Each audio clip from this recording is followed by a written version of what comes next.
Ginger is high in potassium and manganese, two very important things for our heart function. Not to mention, ginger is loaded down with silicon, and this contributes to having healthy skin, hair, teeth, and nails.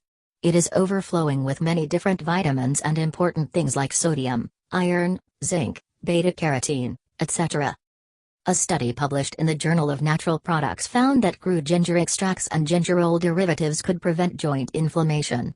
A later study, published in Phytotherapy Research, discovered that ginger could alleviate neuropathic pain in rats. Gingerol, a potent anti-inflammatory compound found in ginger, helps to treat joints, muscle, and nerve pain.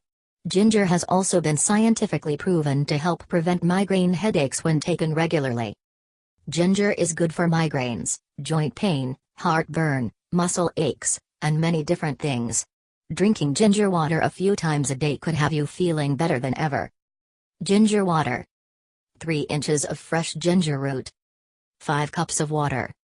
1 lemon. Raw honey. Directions. Grate the ginger root and add the water to it.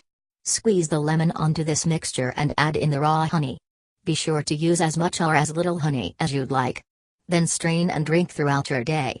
Watch the video below for some more information on the benefits you can gain from ginger itself.